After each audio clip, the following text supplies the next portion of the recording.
Marvin Minsky, MIT, Media Lab. Everything is made of atoms. And so if you make a machine, in some sense it's made of the same kinds of materials that brains are made, but organized maybe in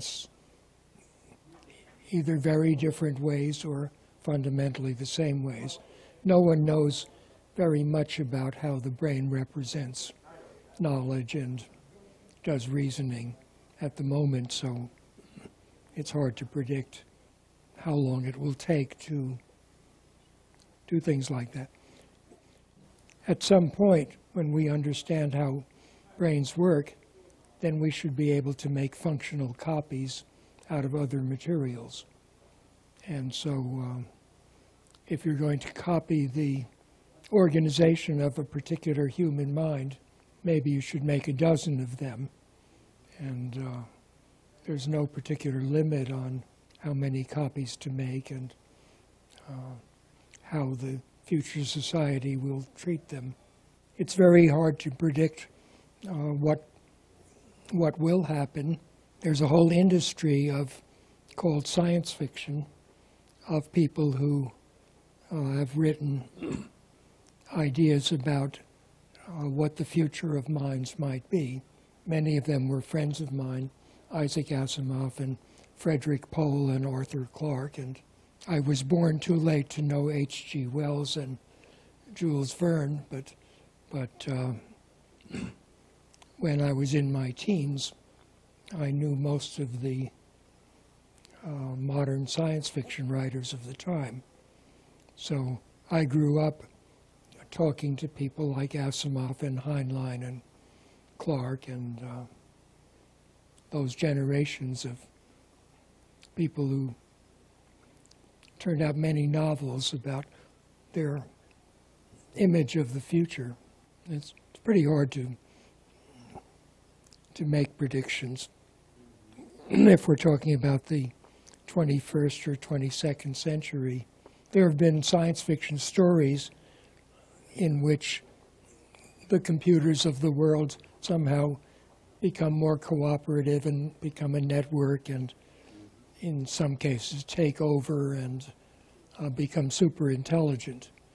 I don't see any reason to expect that to happen because it's hard to see how many very similar minds could become particularly more powerful than a small number.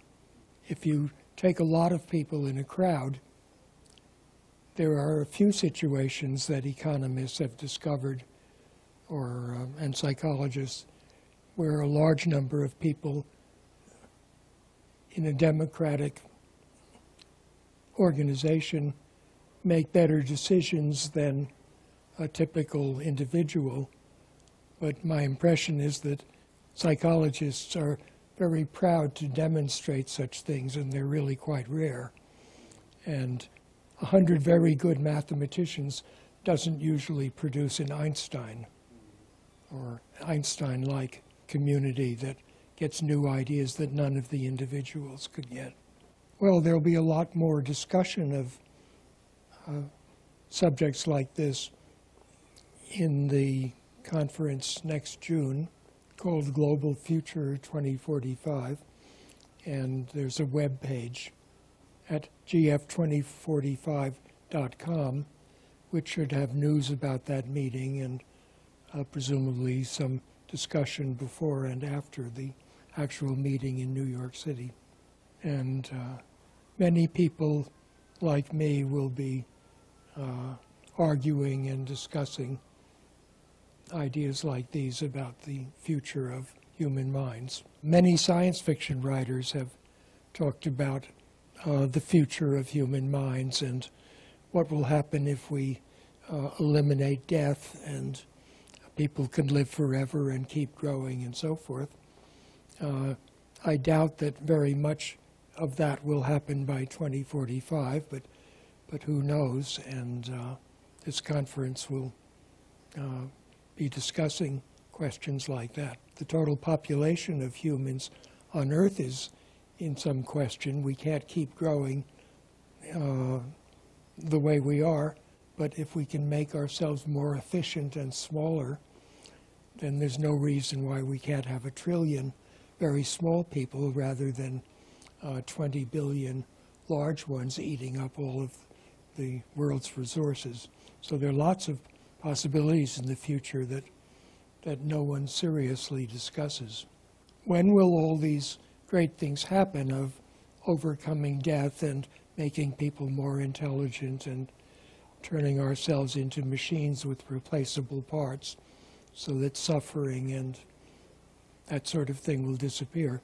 It's very hard to predict, but my impression is that progress has been slowing down rather rapidly in the last few decades, and that in the early days of cybernetics from 1940 to 1980, we were learning more and more about the brain very rapidly.